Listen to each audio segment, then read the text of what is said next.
इंसान हमेशा अपनी जानने की क्षमता से रूबरू होकर दूसरी दुनिया से संपर्क करना चाहता है, चाहे वो भूत या आत्माओं की ही क्यों ना हो। आपने ऊजा बोर्ड नामक गेम के बारे में तो सुना ही होगा। माना जाता है कि ये गेम खेलकर हम प्रेतों से बात कर सकते हैं, वह उन्हें अपनी दुनिया में भी बुला सकते हैं। लेकिन वो कहते हैं ना, अपनी पहुँच पिसारी के करतब करिए तौर, तेते पाव पसारिए जेती लंबी सौर। मतलब कि अपने हिसाब से काम करो ना। अगर तुम कोई जादूगर या कोई मैजिशियन या भूत पकड़ने वाला नहीं हो तो क्यों खेलते हो ऐसे गेम। बहुत बार ऐसे गेम खेलना खतरनाक साबित हुआ है, क्योंकि इस गेम से हम दूसरी दुनिया से भूतों को अपनी दुनिया में बुला सकते हैं। तो आज की वीडियो में हम कुछ ऐसे ही गेम्स के बारे में बात करने वाले हैं, और इन बातों को जानने के बाद आपकी सिट्टी बिट्टी कुल होने वाली है। तो वीडियो को एंड तक ज़रूर देखिएगा, और अगर वीडियो पसंद आई तो वीडियो को लाइक, हमारे चैनल को सब्सक्राइब ज़रूर कीजिएगा। अब मैं आपको एक देने वाली वार्निंग कि इन गेमों को कभी भी घर पर ट्राई मत कीजिएगा, क्योंकि मुझे पता है मेरी बात कोई नहीं मानेगा। इन गेम को देखने के बाद बहुत सारे लोग इन्हें अब घर पे ट्राई करना चाहेंगे। तो शुरू करते हैं आज की वार्निंग के साथ। Don't try this at home. दुनिया में ये गेम भूतों या आत्माओं से संपर्क करने के लिए सबसे मशहूर माना जाता है। इसका नाम है, जी हाँ सही समझा आपने, ऊजा बोर्ड। ऊजा बोर्ड में क्या करते हैं? ऊजा बोर्ड में लिखे हुए लेटर्स की मदद से हम आत्माओं या भूतों से कुछ सवाल पूछते हैं, जिसका जवाब आत्माएं देती हैं। बिली ग्रैंड नामक एक व्यक्ति ने नोवेल जैक फेरन बताया है कि उन्होंने ये नोवेल ऊजा बोर्ड की मदद से एक आत्मा की मदद से लिखा है, जिस आत्मा का नाम था मार्क। ऊजा बोर्ड के बारे में तो आपने बहुत सारी मूवीज़ में देखा होगा, जैसे कि एनाबेल, कंज्यूरिंग, वेरोनिका, पोजेशन। ऐसी कोई भी हॉलीवुड डरावनी मूवी नहीं है कंज्यूरिंग सीरीज़ की जिसमें ऊजा बोर्ड का जिक्र ना हुआ हो। फैक्ट, ऊजा बोर्ड पर खुद एक मूवी बनी हुई है जिसका नाम है ऊजा द स्पीक ऑफ डेविल। तो इस गेम को 3-4 लोग मिलकर खेलते हैं, जिसमें से किसी एक आदमी के अंदर आत्मा प्रवेश करती है और अपने नियम बताती है उन्हें। हम बात करने वाले हैं एक ऐसे शख्स के बारे में जो अपना बिजनेस, उन्होंने खुद बताया, वो आत्माओं से पूछ कर चलाते थे। उनका नाम है विलियम फ्लड। विलियम फ्लड ने खुद बताया है कि वह ऊजा बोर्ड नामक एक गेम खेलते थे, जिससे आत्माएं उन्हें बताती थी कि आप अपना बिजनेस कैसे चलाएं, और वो उसी तरीके से अपना बिजनेस चलाते थे। एक बार ऊजा बोर्ड खेलते समय विलियम फ्लड को एक आत्मा ने बोला, आप एक 3 मंजिली इमारत बनाएं। ये बात सन 1911 की है। विलियम फ्लड ने वैसा ही कहा जैसा उस आत्मा ने कहा था, लेकिन बहुत दिनों बाद जब वो इमारत बन के कम्प्लीट हुई, तब विलियम फ्लड की उसी इमारत की छत से गिरने पर मौत हो गई।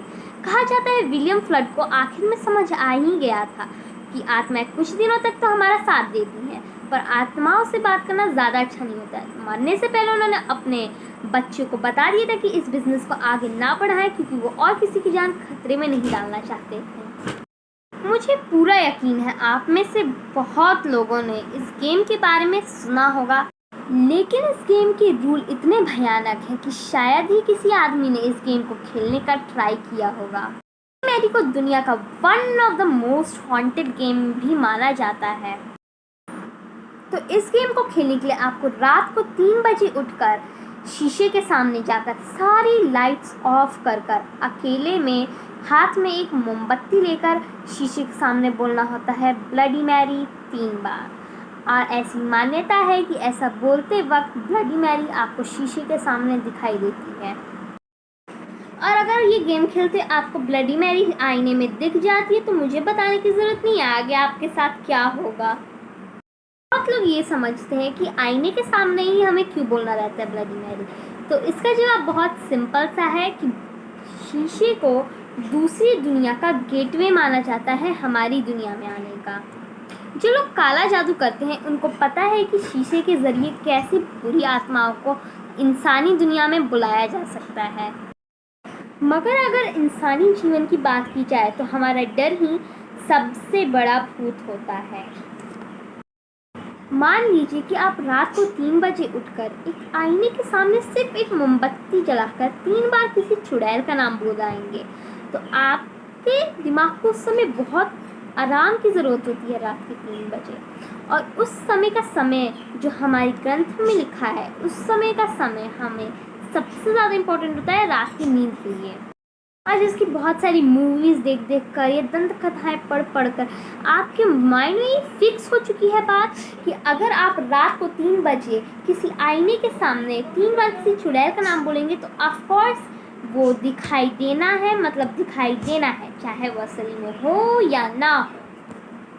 में मोमबत्ती से बनी हर छोटी से छोटी आकृति अंधेरे में या फिर एक छोटी सी हलचल भी आपको डराने के लिए काफ़ी होती है, और यही डर आपकी जान भी ले सकता है। तो अब मैं आपको ऐसा ही एक किस्सा बताऊंगी जिसमें एक डर ने एक आदमी की जान ले ली थी। तो ये शर्त लगी थी 2 दोस्तों के बीच में कि जो भी अमावस्या की रात को कब्रिस्तान में जाकर किसी भी कब्र में एक कील ठोक कर आएगा, उसे 500 रुपये मिलेंगे इनाम में। अब आप लोग सोचोगे कि 500 रुपये के लिए इतना खतरनाक काम कोई क्यों करेगा। तो जान लीजिए ये बात है 1969 की, 1969 की, जहाँ 500 रुपये की कीमत अभी के 2-3 हज़ार रुपये के बराबर हुआ करती थी। तो उनमें से तो एक दोस्त पहले ही मना कर दिया कि उसे डर लग रहा था तो वो नहीं जाएगा। दूसरे दोस्त ने 500 रुपये की लालच में आकर ये तय कर लिया कि वो जाएगा, कील ठोक कर आएगा। तो रात को अमावस्या की रात में वो बड़ा बहादुर बनकर चल पड़ा कब्रिस्तान में। वहाँ पर उसने बहुत मुश्किल से एक कब्र में कील भी ठोक दी, पर फिर जब वो पीछे मुड़ा वापस जाने के लिए तो उसे लगा उसे किसी ने पकड़ लिया है पीछे से। उसे ऐसा लगा कोई उसे हिलने नहीं दे रहा है, वहाँ से उसे कोई पीछे खींच रहा है।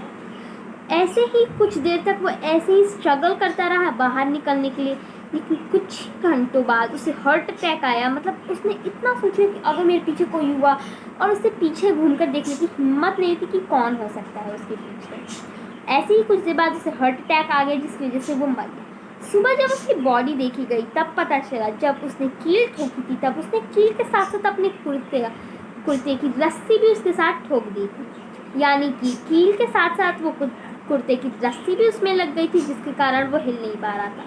तो आप देख लीजिए कि एक डर ही इंसान के लिए कितना काफ़ी होता है जान लेने के लिए। तो अब जो हमारा नेक्स्ट हॉन्टेड गेम है वो है बेबी ब्लू या ब्लू बेबी। तो बेबी ब्लू में क्या करते हैं कि हमें 12 बजे उठकर एक शीशे के सामने, same rules and reputations as bloody Mary, हमें आईने के सामने खड़े होकर बोलना होता है 3 बार baby blue baby blue baby blue, ऐसे हाथ का बो शेप कर। तो कुछ देर बाद हमें ऐसा फील होता है कि हमारे इस हाथ जैसे शेप में कोई बेबी है, तो हमें उसे ऐसे ऐसे कर 3 घंटे तक 12 बजे से 3 बजे तक झुलाना होता है। और उसी में बेबी ब्लू की मॉम जो होती है वो हमें परेशान करती है बहुत अलग अलग तरीक़ों से, जिससे हमें बचना होता है। और उस तरह से अगर उस 3 घंटे में बेबी ब्लू हमसे गिर गया नीचे तो फिर हमें वो वहीं पे मार देती है बेबी ब्लू की मॉम। या फिर अगर हमसे 3 घंटे हो गया तो उसके बाद क्या होगा ये मुझे नहीं पता, ये आप करके देखिएगा तो आपको पता चल जाएगा। जैसा कि मैंने आप सबको बताया था हमारा डर ही सबसे बड़ा भूत है, तो इन सब चीज़ों पर प्लीज़ डोंट बिलीव। और अगर आपको फिर भी करना है तो don't try this home at all, this is risky. So friends, अगर आपको ये वीडियो अच्छा लगा तो लाइक और हमारे चैनल को सब्सक्राइब कीजिए।